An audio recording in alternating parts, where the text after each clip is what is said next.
Hello, and welcome to the Canadian Story, where we discuss what Canada is, what Canada could be, and what Canada should be.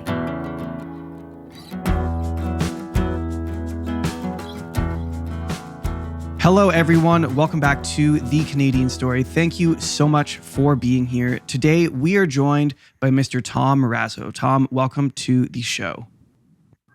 Thanks for having me. It's our sincere pleasure. So, Tom, could you please brief your background and tell everyone who you are and what you're about? Okay. Well, I'm most strangely known for participating in the convoy last year, coming up on almost a year anniversary of that. I did not start the convoy. I was not an original. I wasn't an organizer. I was contacted by a guy named James Botter 2 days after the convoy arrived in Ottawa. And I was put in touch with James through a mutual friend that we had.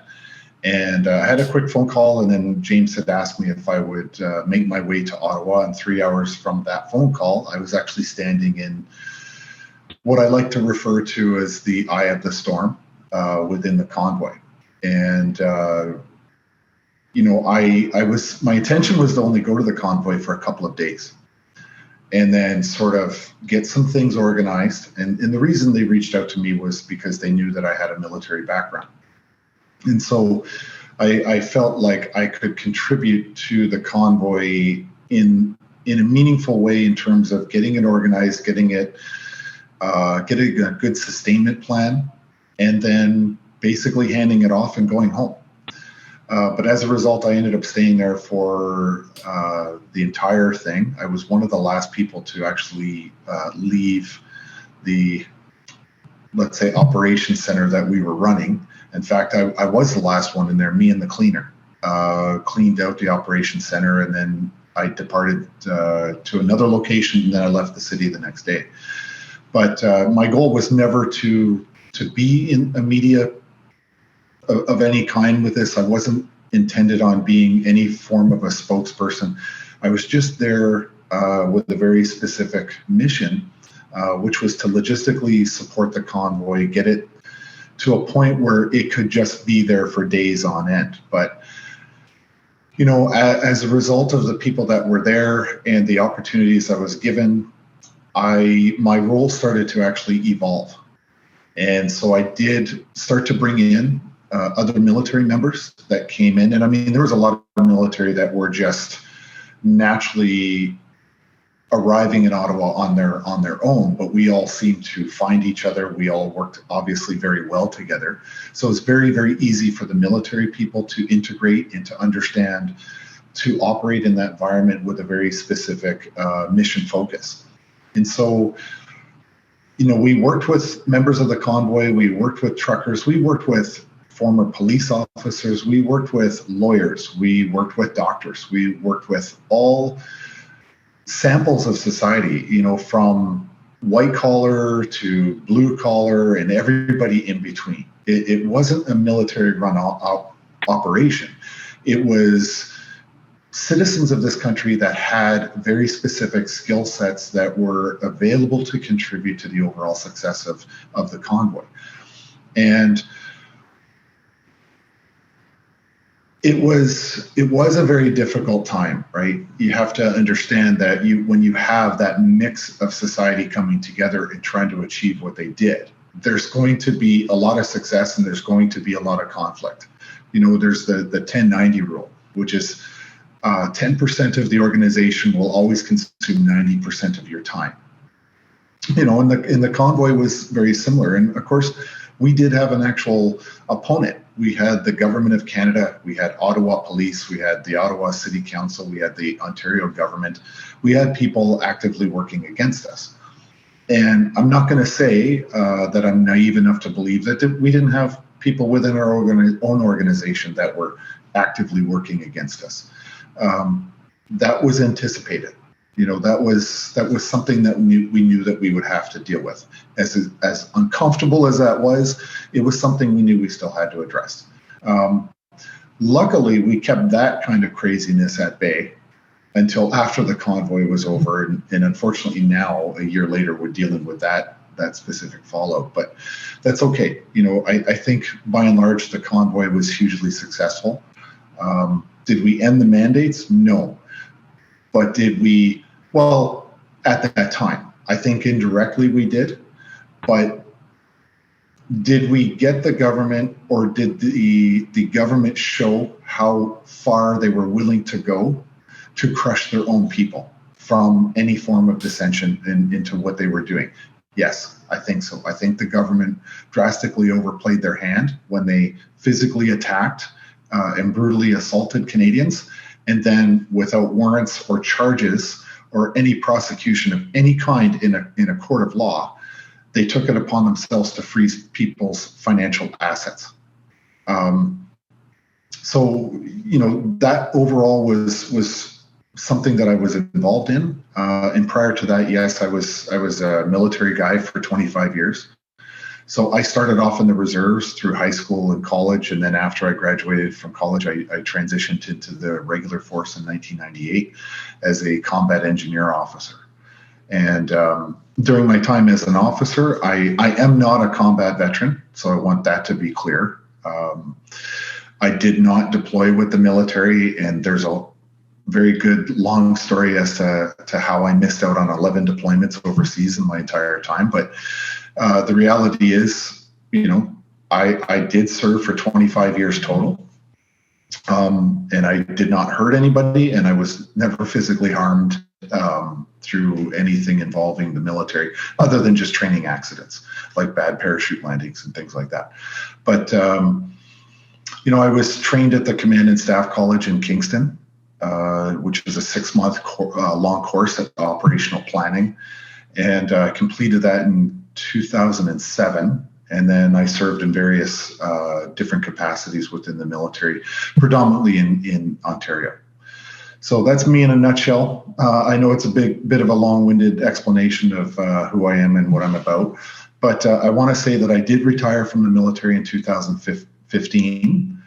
I went back to school. I did a 4-year degree in software development, but I had already, previous to that, had a master's degree in business. But I did the degree in software, and then immediately I started teaching at Georgian College in Barrie.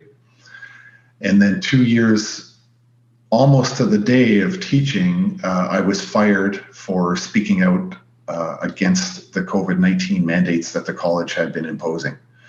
And so as a result, I lost my job because I sent a college-wide, just to the faculty and the president and some of the VPs, stating my absolute disgust and objection to them violating my rights as a free citizen in this country by mandating that I participate in a medical experiment that I did not want as a condition of employment.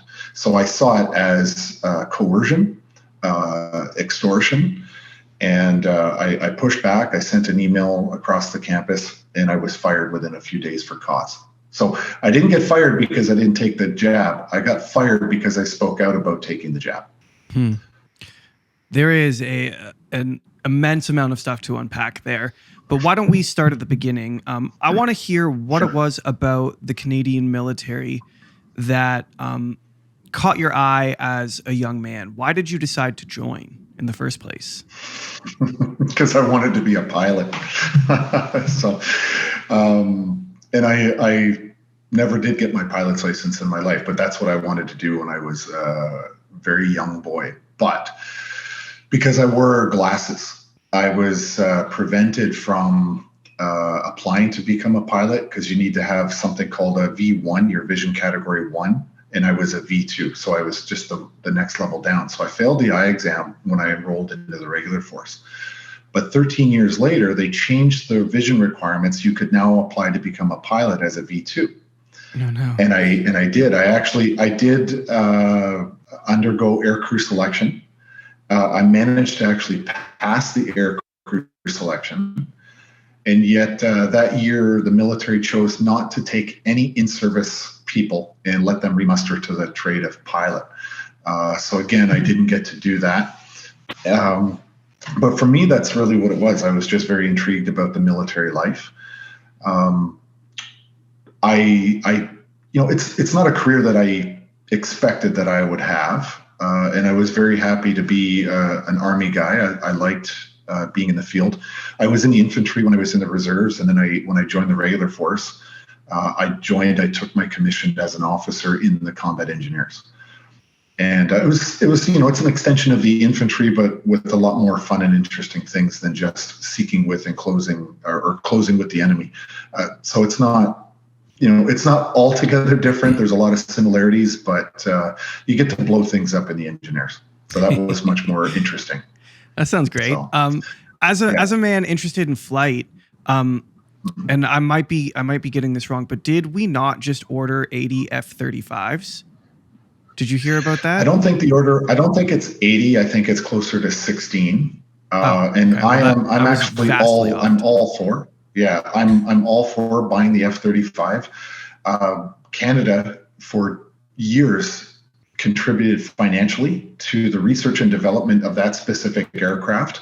So to say that we shouldn't be purchasing the very aircraft that we helped develop, I think is ridiculous. And when you're talking about the importance of air superiority, you can't purchase, you should not, in terms of your national interest, should not be purchasing the lowest bidder's aircraft. You should be buying the best of the best aircraft that you can possibly get to save the lives of your service members, as well as defend your country. So, to see what the Liberals did in terms of crushing this deal 7 years ago when they got into office is nothing short of typical criminal managed decline of the Canadian military yet again. Right. Have you seen the F-35 fly? Have you seen it in action? Just in air shows. Yes. I was actually giving a speech in Toronto this summer, and an F-35 was flying over the the city as I was trying to speak. That's amazing. I'm a little embarrassed to tell this story, but I last summer went to an air show and saw the F-35, and obviously for all of us, this entire past few years has been a very tough and emotional experience. And I was in a place at that moment where I just felt like there was so much weakness in my country. And I saw this F-35 go up and I saw what it could do. And it brought me to tears because it was such a symbol of strength and superiority and something that had been taken seriously and was incredibly precise and intentional. And I love flight too. I hope to one day have my pilot's license, but I was happy as well to hear that Canada decided to purchase some of them because I think a strong military, well, I think it's obvious. A strong military is a huge part of maintaining a sovereign nation, and sovereignty is this thing that we're fighting with right now. So I think fortifying our military is a good step in the right direction for keeping Canada sovereign, at least in my opinion. Well, I understand that sentiment, but I have to kind of take a step back and say that the military that I left in 2015 in no way, shape, or form resembles the military of today. The Canadian military, as well as the American military, has gone full on 100% woke. It used to be that the ethos of the military was that the military is not a place to experiment on social issues with your soldiers. It is not a place for that. It is a place for war fighting. Okay, in every airplane, every naval ship, every logistics person, every mechanic, every clerk, their whole focal point on the battlefield is to support the infantry soldier. It is the person with the boots on the ground. Everything comes down to supporting the effort of the infanteer that is on the ground and is there to literally stick a bayonet into the enemy's forehead if they have to. And when you look at the role of the military, I mean, it is the profession of violence. It is the intentional, rapid application of violence against your fellow human being, against another country's soldiers.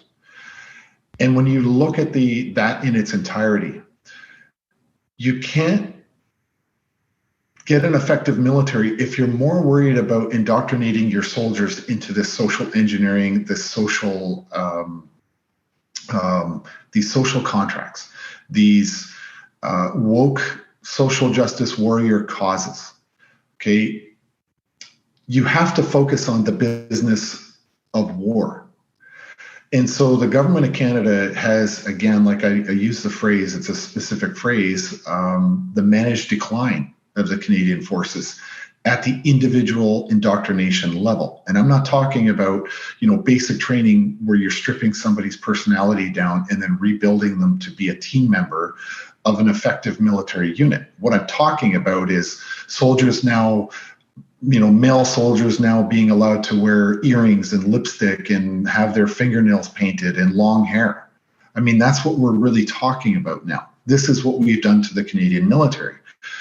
We have forsaken the ethos of the military in order to implement this woke Marxist sort of ideology. And I think that is fundamentally the wrong way to go. And if you look at the current Minister of National Defense and you see that she's being propped up by the current Chief of Defense Staff and the whole, the massive amount of flag officers or senior leadership and generals in the Canadian military, all I have to say is, guys and girls, where the hell are your balls?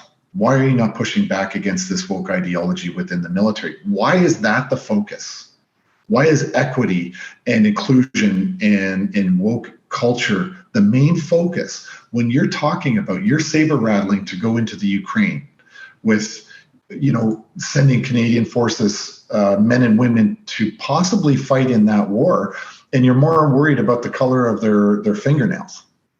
Okay, you should be focusing on the training. And if you look at the vast number, the Canadian military cannot keep up right now with its attrition rate. More people are leaving than they're possibly able to keep coming into the recruiting centers. They can't keep up with attrition. The Chief of Defense not long ago gave a public plea for people to join the Canadian military because they can't keep up. And they're trying to use guilt and patriotism to get young men and women to join the military because they just don't have the numbers. They're 10,000 people under strength. Okay, and I want to put that into perspective. The New York City Police Department is probably a larger number than our entire Air Force, Navy, and Army combined in the regular force. So there's more New York City police than there are Canadian regular force members. Okay, and they're 10,000 under strength. So I want to know, does the color of your lipstick and the shininess of your earrings matter more to you? Or does it matter to you that your fighting force is combat effective if you're going to send them into a shooting war with Russia? Where's the priority? And I'm seeing them care more about woke culture in the Canadian military. And let's talk about the other elephant in the room. They mandated a vaccine. They mandated. And what did they do? They kicked out, I don't know what the total number, but it's estimated between 1,000 and 3,000 Canadian Forces members for not participating in this medical experiment. And make no mistake, and I know this for a fact because my lawyer and close personal friend Keith Wilson personally cross-examined the head of Health Canada about the COVID-19 vaccines. And the COVID-19 vaccine is still in clinical trial. It's still in its phase 3 clinical trial. That trial is not complete yet. The public is the trial. So you've now just turned around and force mandated that your entire Canadian forces either participate in a medical experiment or you're kicked out. Your opportunity to serve your country is no longer valid. You're kicked out of the military under a 5F. What is a 5F? 5F used to more be commonly referred to as like basically you're kicked out on a dishonorable discharge, but they've modified it to say, okay, 5F, you're being kicked out of the military, but it's an honorable discharge. But you're an administrative burden to the Canadian Forces, therefore your services are no longer required. I belong to an organization called Veterans for Freedom. And we have hundreds of our members that were kicked out of the military. There is a lawyer in Edmonton. She's representing about 300 of them on a class action lawsuit. But we have a helicopter pilot who was a highly trained, millions of dollars went into this pilot's training. He had 21 years of service. 25 was how he got his pension. He got kicked out with 21 years service. He forfeited his pension and he's lost all his medical benefits. Why? Because he won't partake in a medical experiment. Yeah, that's this is the state of our military. So how do you think we went from a Canadian military that at one point was considered one of the greatest militaries in the world? We served in World War II with a lot of distinction, and World War I for that matter. Korean War. Canadians have always punched above their weight as soldiers more than anything. There's a great history of this all throughout our time as a country. How do we go from that to this? What do you think was the progression from, I would say, a very, let's call it masculine force? And I'm not talking even necessarily about male and female here. I'm just talking about the masculine virtues of courage and things like that are so, and, a willingness to sacrifice, to lay down your life for your country and for your fellow man. And we went from that to, if you don't fall in line with, the woke narrative, you're not even allowed to serve your country anymore. What do you think caused that to happen? Well, I do believe that this has not been something that happened overnight. Clearly, this is something I think has been in the works for several decades. I would even hazard a guess to. I first started noticing it. Like, I joined the reserves. I was 16 years old. I was in my 17th year, but I joined in 1990. And that's the year that you were no longer allowed, an instructor on basic training could not order a recruit to do push-ups unless the instructor got down and did them too. So this is, even in my career, going back to 1990, we're seeing this kind of ideology taking effect. But if you look historically about the liberal government domination within our country, probably over the last 50, 60 years, even longer. And I don't mean to attack liberal voting citizens. I'm saying a liberal ideology and yes, liberal governments, but it's really become apparent, obviously, under Trudeau. But let's look at the woke ideology over the last, let's say, 30 years. Have you ever noticed that sitcoms on TV, there's like a 30-minute sitcom, there's always like, I'm going to say, I'm trying to think of the example. Is it Everybody Loves Raymond? That type of a show. Mm-hmm. You always had like as a husband and wife couple, but did you ever notice that the husband was always treated like he was a complete and utter jackass by his wife? If you look at a lot of these things, and in our media, in our television, in our shows, in our movies, you've seen this rapid progression where the man, like, think of John Wayne. Do you think John Wayne would have let his wife treat him like that on a sitcom? No. Okay, men were men back at that time. And we've seen through Hollywood and other media avenues that there's just been this constant erosion of masculinity. Okay, in the rise of, and I don't want to say feminism because that's going to get us all into trouble, but the woke ideology, it's been on the rise, and it's been very aggressive, I think, in the last 7 to 10 years. Okay. And if you're a man today, do you feel comfortable in the things that a man maybe 30, 40 years ago would have said? No, you don't. Do I think some of it is good? Do I think some of the social changes are good? Yes, I do. I do think some of them are good. I'm very happy about the fact that we don't run around and we don't gay bash people. Okay, I'm pretty happy about that. Because in my opinion, I just don't think that anybody has the right to tell you who you should or should not be in love with, whether or not they're the same gender or not. What you do in your home is your business. As long as you're not physically or mentally harming people, what you do in your home is your business. Who you choose to fall in love with or do naturally fall in love with, that is your business. It's not for mine or the government's to decide. So there are certain things about this that have, I think, made humanity better overall. We now allow women into combat, and I think that's fair. Let women into combat. Okay, I'm okay with that, because I think women should be able to participate in the defense of their own nation. Okay, and not just working in a factory making munitions for men to go off and get killed. Okay, I think that women should become bricklayers. I think they should do concrete work. I think men should help out with their children more.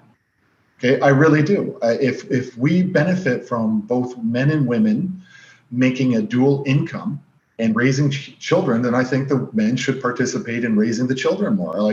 There are a lot of good social things. However, what I will say is, when it comes to the business of warfare, bullets don't discriminate between a man and a woman, and they certainly don't discriminate between a liberal and a conservative. They don't care if you're woke. They don't care if you're super far right-leaning or super far left-leaning. Bullets don't care. They don't discriminate.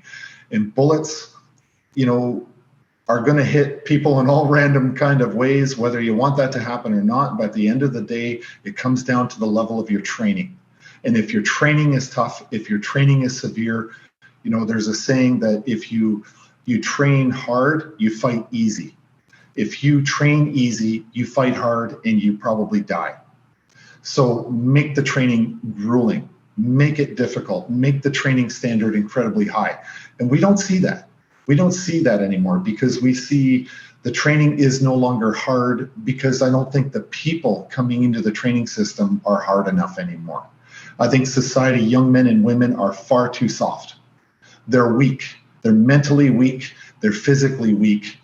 And they're not prepared for what the military of old can do. So the military has readjusted itself to cater to weak men and women coming into the military, who then we expect to turn around and storm the beaches of Normandy on memes. And then we criticize the young men and women for being too weak. Well, society has made our young men and women weak, because we are a weak society. And case in point, where has been the outrage in this country over the last 3 years of the things that every level of government in this country has done to us? I don't think people from 50 years ago would have tolerated this crap, but yet Canadians do. They go along to get along. And we as a society are not the Canada that we once were. We're weak, very weak. Okay. And I don't mean just physically. I mean mentally, we're very weak.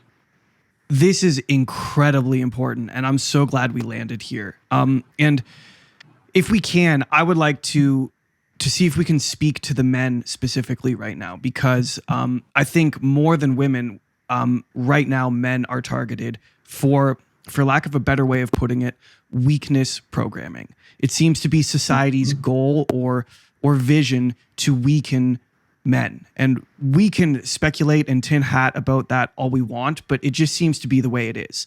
So not everyone is going to join the military, but for some 16-year-old kid who might be listening to this show, how do they train hard in their life today? And what things do they need to be thinking about? How do we fix the next generation so that we are strong? Well, and I want to add to that, Zach, because I think that's a perfect question.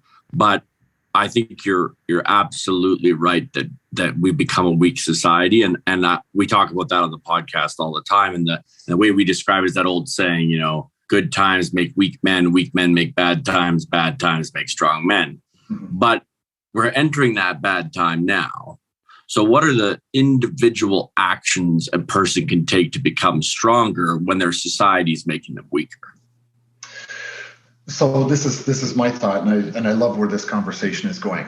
And I would say that if you look back in history, if you look at all the greatest military men, and I say men because women were not given an opportunity within the Great Wars to participate in a big grand way like people like General Patton or Eisenhower did, right? Or some of our generals like Curry. So that's the frame of reference that I have to use as an example. But if you look at the history of all these men, they were all hellraisers, and they were all athletes. They were all team players. They were all football players, rugby players, baseball, basketball, you name it, boxing. They were in very aggressive sports. They were in things that really pushed their limits. Okay, if you look at Patton is a great example because General Patton was a constant hellraiser. He was also dyslexic, and he finished almost the very bottom of his graduating class at West Point. And he was such a mama's boy that his mother rented an apartment across the street from West Point when he was a cadet there. And yet he turned out to be the greatest general that the Americans had in their entire army. Okay, so this is what I would also say is if you're a young man or even a woman, I think that competition is vital. And Jordan Peterson says, there's a famous thing that he says, something along the lines of, learn how to become an absolute beast. I'm saying it wrong, but become a beast and then learn how to control it. But how do you do that? And I think the way to do that is through fierce competition. And I'm not saying like competition on a Machiavellian way or on a destructive, demoralizing way, but the desire to be the best at something only comes from competing and testing yourself and pushing yourself to the absolute limit. You should aim to become an Olympic athlete, to spend a month trying to shave off of a half of a second on your time. Like be an absolute beast and then learn how to be humble, learn how to control it and to be better. Don't dominate people to make them worse, dominate them and elevate other people to make them better.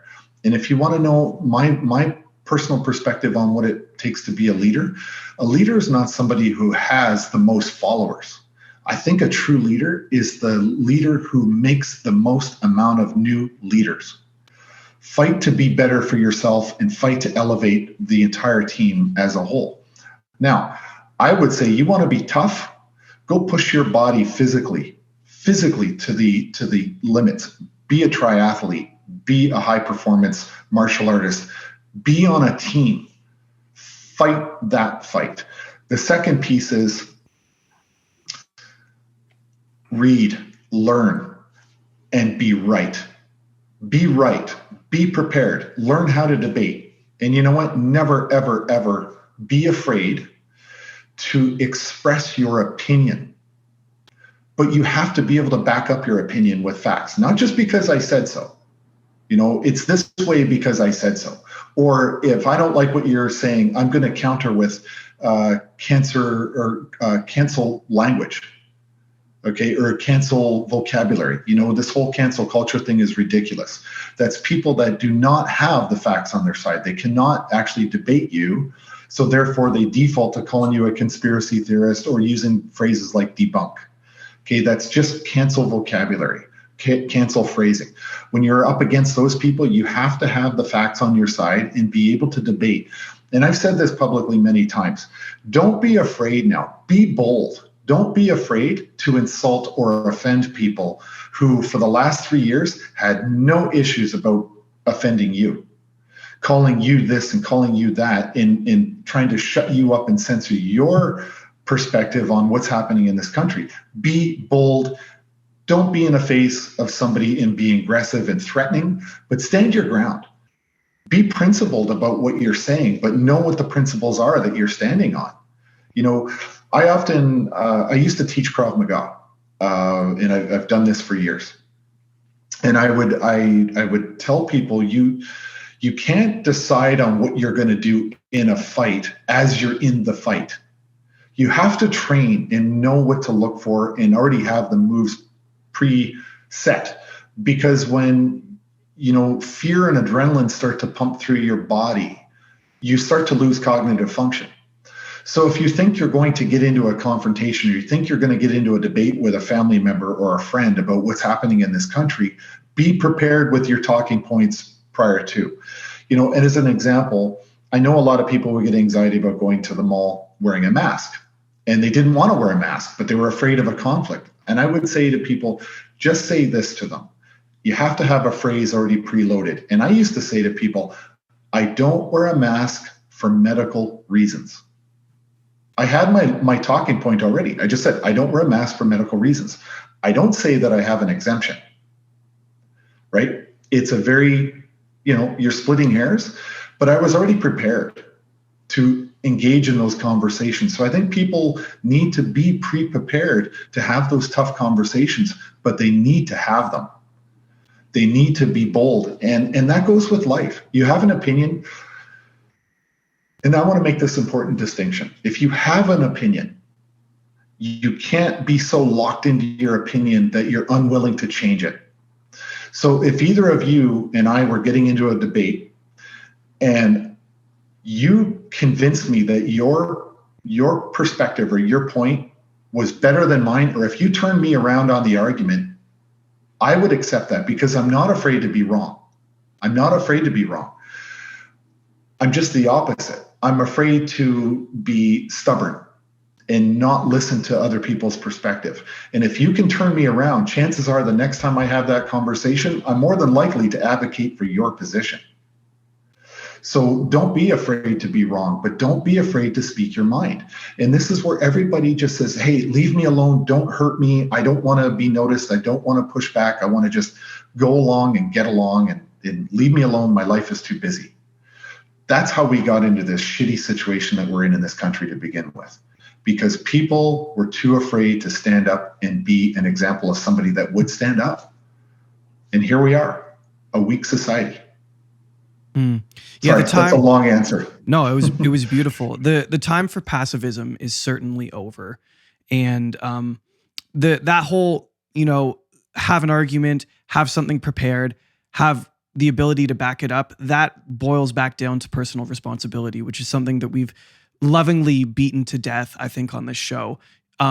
We can no longer be irresponsible for the direction that our own lives head, and taking responsibility for our own situation will in turn improve the situation around us. And it starts at the individual level. It starts with whatever it has to be: reading books, lifting weights, being nicer to the people around you. Going back to Peterson, it's about the proper integration of, I forget exactly what he calls it. I can't remember either, but it's something like dark energy or the darkness inside. I think he calls it monster. You have to be a monster. Monster, yeah. But you have to be a controlled monster. And that's something that the military tries to create in people. They create monsters who are pinpointed at a task that benefits those around them. It's the integration of that energy that is so incredibly valuable. So I think it's the shadow self. Jung calls it the shadow self. It's the shadow self. I'm pretty sure you nailed it on the head there. You have to integrate your shadow. Yes, that is it. It's not the dark self, it's the shadow self. Thank you.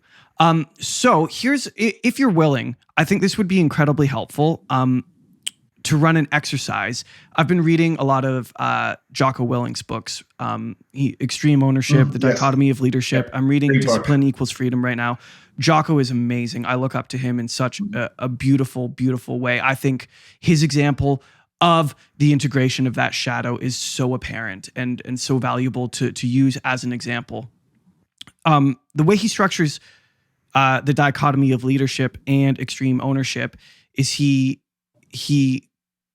gives a military situation, and then he kind of debriefs from that and extrapolates that out into the real world. I want to do something similar, but what I want to look at is I want to look at the freedom movement and the convoy, because you can speak to that personally. And if you're willing, let's humbly debrief a little bit and ask ourselves, what did we get right and what did we get wrong and are perhaps currently getting wrong, because we have to take responsibilities for those places where we are falling short on the freedom side and rectify them so that we can be a stronger force going forward. So let's take a moment to humbly and lovingly be critical of ourselves. Where are we missing the mark? Ego. And I do want to say that I did read that book a couple of years ago, that Extreme Ownership. And it was good for me because it sort of validated that in my career, my own personal values really, really closely aligned with that book. And a lot of the people that I've met from the convoy that were former military, also very, very, very same ethical values and ethos themselves is along the lines of that book. So, I think that that's a really great way to look at it. Because I think during the convoy, a lot of us did speak about ego. Because, and I'm talking about the military people, because, in a military context, you show up to an exercise or an operation or something and you've got an ego, you're going home. Nobody has time for ego because it's going to get other people hurt or killed. You got an ego, you're leaving. Okay. With Jocko, that's an extreme situation because they're in a special operations unit. So if you've got an ego, you are an absolute liability to your team. And one of the things that, we had a problem with definitely during the convoy was people's ego. A lot of the people that we were there with, they're not trained for organizing, and I'm going to use the term very loosely, organizing an operation of that magnitude. Okay, a lot of people that showed up didn't have any experience being managers of maybe one or two or three more people in their life. Not a lot of people had experience leading major corporations or leading military, the military people that showed up understood that dynamic. But for the most part, a lot of people that were there didn't have the experience or the training or even the opportunity to develop their leadership ability for something of that magnitude. So they were making it up as they went every day. And unfortunately, they were making it at the most significant protest this country's probably ever seen. And that's not the place to do your on-the-job training, but that's where it happened. And so there's a bit of a, and I've said this before, I wasn't signing people's paychecks. I had no delegated or legal authority to tell anybody to do anything. I had to use my soft skills to recommend or to convince people to do a certain thing that I would like them to do, or at least consider it. And ultimately, I recognized that I wasn't the person who made the decisions. A board of directors was formed called the Freedom Corps during the convoy because of the money. And legally, they needed to create that entity to handle all of that money. So it made sense that board was the one that was in an overall decision-making capacity. And I was not part of the board. And I'm glad I wasn't part of the board. I was in an advisory role, I felt. And so to be purely democratic in what this movement was trying to do, I was involved in a lot of things and I made recommendations to the board. And I did that with Keith and with Eva and other people that were involved as well, the two lawyers. And so this was the dynamic that we tried to do, but we always had to account for ego. And I point to ego because that was the reason that we had the biggest problems. Because people felt that their social media was more important than the rest of the convoy, the messaging that they had or what they were doing, and it wasn't coordinated. When people were going off half-cocked and doing their own thing, it was because they were doing it for their own purposes. And sometimes those purposes were very good.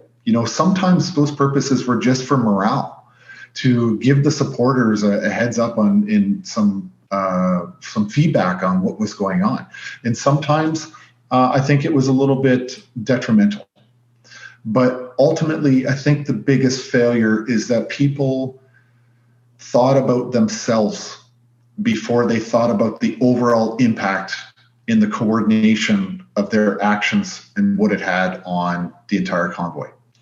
So can I sure. speak to that for a second, Tom? Because I wasn't in Ottawa. I spent one couple hour period in Coots, but I did organize Take Back Alberta, which is a group that orchestrated the resignation of Jason Kenney, the installation of Danielle Smith, and then the takeover of the United Conservative Board. And just last night, we took over who was formerly the second most powerful politician in Alberta. His entire board has now been taken over by the Freedom Movement. Nice. And one of the things that I've noticed, absolutely, is I wouldn't even, like, ego makes it seem like these people understand what's happened to them, right? As if they are making decisions.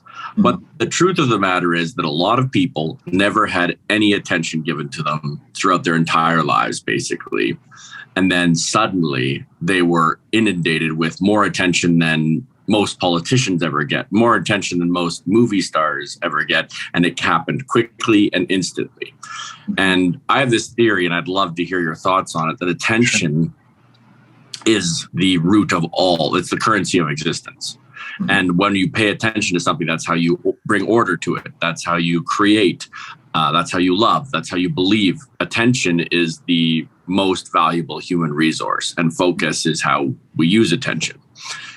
However, when you get other people's attention, you can feel, you can experience what that is like, and it blows you up. It's like, it's why people say, you know, that their heads got too big. Or we have so many phrases, or, you know, they flew too close to the sun.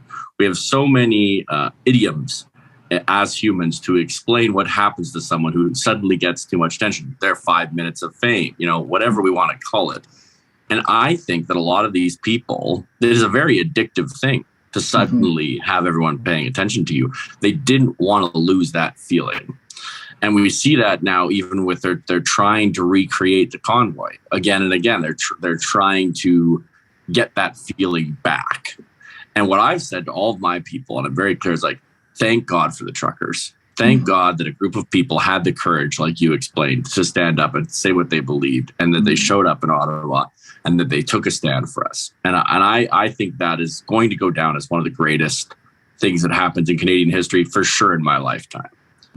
But as you pointed out, a lot of people got corrupted very quickly by attention. And now they're just chasing, getting more attention over and over again.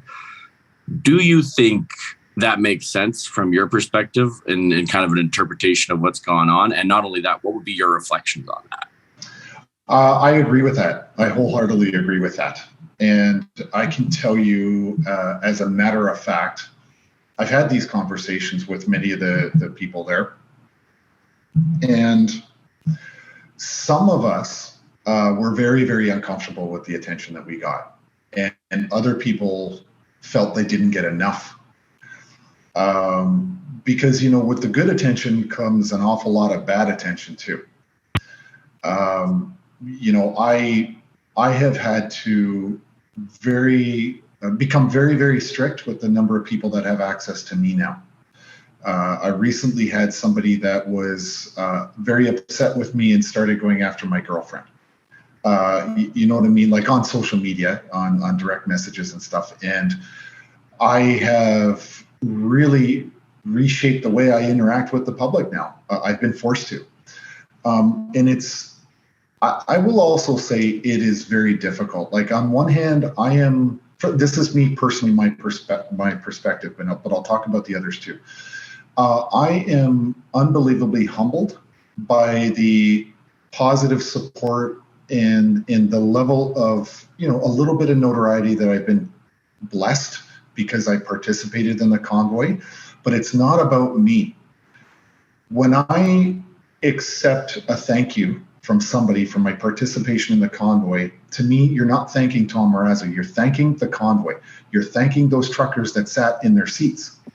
Okay, and it's not about me. It is about the entire convoy, every single person that went to Ottawa and supported it, every single person that didn't go to Ottawa but supported it from afar. That is who I accept the thank you on behalf. It's not because of Tom Marazzo, because I'm not entitled to that thank you. And I know Tamara Leach is also of that opinion, and same with Chris Barber.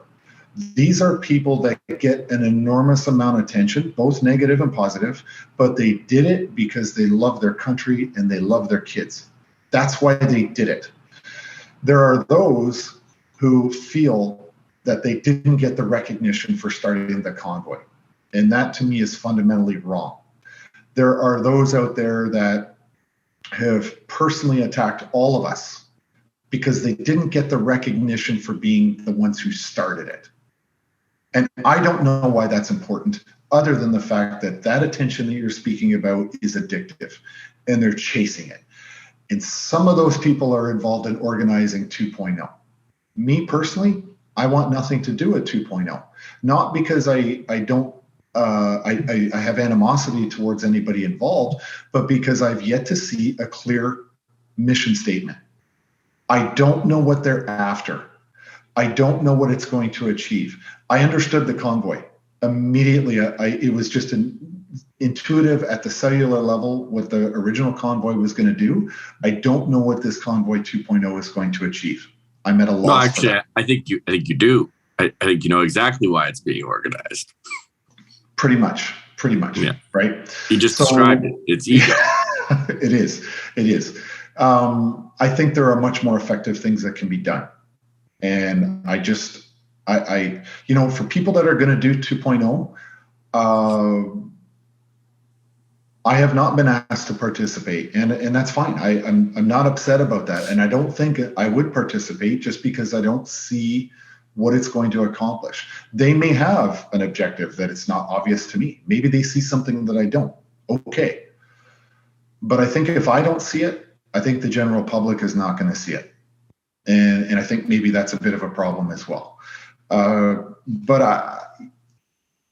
I agree. I mean, I think people got addicted to the attention that it gave. And the night that Eva Chippy, the last day of the public inquiry, I went onto a Twitter space because there was an individual associated with the convoy that I hardly worked with at all, who has been attacking me for 6 months and attacking Keith Wilson for 6 months.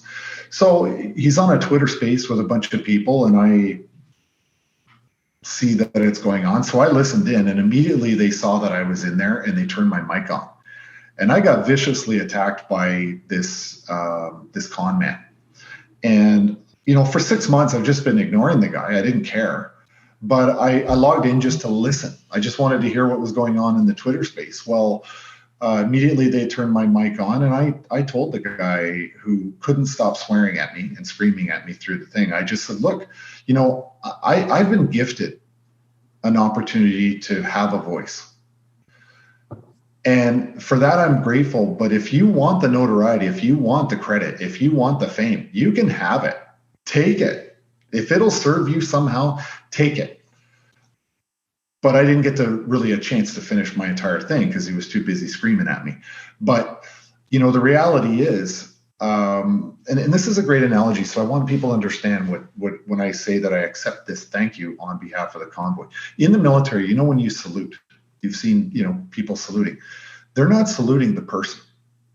You're saluting this piece of paper called your Queen's Commission. It is not a salute to you personally. It's the fact that you have been bestowed authority and given a Queen's Commission. So under the authority of the Queen of England, or now the King, and the government of Canada, you have been given a commission, and that is what they're saluting, the commission. So for me, the convoy is my commission. But with these other people, no, they take it as you're thanking me personally. And I fundamentally disagree with that. You can't do the convoy without all those people. That convoy didn't exist without that support. And people fail to recognize it. They think the convoy happened because of them. No, it happened because truckers and citizens sat in their cars and their trucks for 3.5 weeks and then got beaten viciously by the cops and bank accounts frozen. That's who needs to be thanked, not Tom Marazzo. Mm-hmm. That is a great attitude, and it's something that I struggled with actually through the course of all of this, because I didn't get nearly as much attention as some people got, but I was struck by how much engagement there was. I've been a political organizer for a long time, and that usually meant 10 to 15 people being in a room and explaining boring politics to them. But suddenly people were very interested in politics, and I would say I struggled with exactly what a lot of these people are struggling with. I started to credit my own abilities with what was happening when that, and that is totally wrong. So I want to be clear. We're not not condemning people that are struggling with ego, because then I'd have to condemn myself. We're condemning the ego. The ego is the enemy. Yes. And getting over that, for me personally, has been one of the most difficult things of my life. And so we're not saying that, hey, folks, you have to get over ego right now and you're a bad person for having ego. When that kind of attention hits you, it's no surprise that it becomes addictive. It's not a surprise. These are basic human things that have happened all throughout history. Mm-hmm. That's why we have little, parables and, stories and warnings about this. So don't take this as like a condemnation of people who are struggling with this. I think your attitude is more what I need to have too. There's been times where I've been like, I took out Jason Kenney. No, the group of people that helped me held Jason Kenney accountable. There's been times where I've said, well, without my efforts, this wouldn't have happened. How do I know? Maybe that's not true. I think we all need to really look into ourselves. And part of what you said about becoming tougher, not being so weak, is you have to face your demons. Mm-hmm. And we all have them. So thank you, Tom, for facing your own so many times throughout your life in the military, but also for reminding us all that we need to face them. It's not an easy thing to do. There wasn't a day that went by during the convoy that I asked myself, am I helping or am I hindering? And if I'm a hindrance, if I'm taking up space for a better, smarter, more capable leader, I will step aside and I will give space for somebody else to do a better job than me. But you gotta consider that, the advantage that I had as a military officer is that, one, I had the training on the mental aspect. I had the training on how to think through certain problems and how to frame the situation that you're in, and to always assess whether or not that situation is remaining the same or if it's fundamentally changed. And if it has, how do you adjust your plan based on the new situations? So for the military people, when we showed up, that we just called Monday. For other people, it was on-the-job training for a thing they never thought they'd have to participate in their entire lives. And, for a military person, you're always in front of people, you're always speaking, you're always leading, and you're always following. You're either doing one or the other. And for us, it's natural to just fall back on our culture and our training. And that's a big thing because, like what you're describing, David, is it sounds like you didn't have that background, you didn't have that safety net, you didn't have that support to be able to deal with those things. And I want to say this, I've seen young officers suffer from that as well. I've seen severe lack of confidence to an overabundance of confidence that they shouldn't have and haven't earned yet. But we learn and we grow. And, I made mistakes during the convoy. I do believe I made some big mistakes. And I think times I should have been more aggressive and times I maybe should have been a little less aggressive. But I would say I should have been more aggressive more often than not. I should have been a lot more clear with the police. But I was very concerned that any perception by the police that I was overly aggressive, because I could have shut that whole city down. We all could have. Like, the amount of restraint that we purposely held during the convoy on the city was exceptional. And I say that, I'm not tooting my own horn, I'm just saying that we collectively had the wisdom to not do the things that we could have easily have done. The law enforcement in that city would have become so frustrated by constantly being put into check or checkmate that I think the Emergency Act would have been declared a lot sooner. I had discussions with them. I said, if you continue to behave this certain way, there will be a reaction from us, but we're never going to exceed your level of stupidity. We'll match you, but we won't exceed it. And by the way, doing what you just did, that's your freebie. So we gave them a lot of leeway. Any first or second year captain in the Army could have had a much bigger impact, but we had to have the wisdom not to do it. And we could have been a lot more aggressive. We chose not to. So what about going forward? You're probably not going to be in 2.0. That's fine. Right. What is the future for you, and what does our country need right now? One thing that we need to kill Bill C-11 because it's going to have an impact on people like you. And I think the most important component right now in this current fight is people like you guys that are doing this. There is no conservative media in this country. It is all liberal dominated media. You've got podcasts and you've got people like Bright Light, True North, you've got Rebel, but it's not enough. It's not penetrating into the digesters of the CBC and CTV and Global. That is the target audience. We need to get the market share away from the liberal media, and we need to create full-on conservative media. There's no Fox News in this country. I mean, I think I've heard, and I do believe this, that the most watched media in Canada is probably Fox News, except those who believe in the liberal ideology. So I think conservatives have to go to the United States to watch Fox, and liberals watch the rest of the garbage that we have in this country, the publicly funded liars that we have in this country. So I think what has to happen is we need to kill C-11 somehow.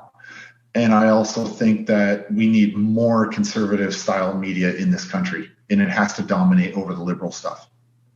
And lastly, we need people to be politically active, and I'm closely monitoring what's happening politically in Alberta and in Saskatchewan, very closely.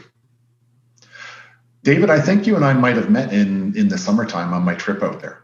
Yeah, probably. I did. Yeah, we did 140 meetings. So I'm not sure when. Were you? You were actually at one of our events in the South, weren't you? Yes, you spoke there. Yes, and I remember that. That's right. Yes. Okay. Yeah. Yes. Yeah, that's fine. Yeah, so that was at the end of a very long journey. Yes, it was. I remember how burnt out you were. Yeah, definitely. Yeah. But this is what has to happen. Exactly those type of events need to keep happening, and people. Conservatives don't get involved in politics because they feel like, you know what, leave me alone, government, get out of my life. We're politically homeless in this country. And oftentimes it's like, you can vote liberal this time, conservative next time, maybe NDP in the future, or Greens or whatever. Canadians are not, I voted this way because my grandfather's grandfather voted that way. That's how I align. Canadians are not that solidified in their ideology in terms of politics. But, we all know that conservatives don't vote. Liberals do. And we need to get conservatives to get off their lazy asses and say, look, no longer can you just turn a blind eye to the politics and think that it doesn't impact your life. It impacts your life today because you did that in the past. So we've got to mobilize conservatives. And David, you were doing that traveling show, trying to get everyone to wake the hell up and listen to you. And, I think you were effective, at least in getting people to vote in that particular UCP, that registration in the summer. So that's what has to happen. But, I've said before, like the support that I get on social media and stuff, I've started to push back on people and say, don't put that effort into me. Put that effort into yourself. Get off your butt and go participate in your own future. And I don't mean get a good job and pay your taxes. I'm saying get politically activated and start pushing back. Get involved, because local action has national impact. So, yeah, I couldn't agree more. And don't worry, that traveling show is ongoing. I've got 7 meetings today. So good. And I'm looking at Alberta very closely, because my personal feeling is that, I view Alberta and Saskatchewan as the stronghold for Canada. And I think if the NDP get in Alberta, this country is in deep, deep trouble. Alberta right now is the stronghold for the rest of this country. I view Alberta to be the Alamo. I And couldn't I hope agree it more. I hope it doesn't go the way of the Alamo. Well, if it does, I'll die shooting. So, Exactly. Yeah. Well, my in a goodness. metaphorical sense for all the CC people listening. Well, Tom, thank you so much and bless you for all the work that you've done and for all the work that I'm sure you're going to do going forward and for taking the time to join us on the show today. We really appreciate you being here. Thank you for listening to The Canadian Story. You can find us on Instagram and Twitter at The CAD Story. That's The CAD Story. If you enjoy this podcast, please share it with your friends and family. Let's work together to remind Canadians how great their country is.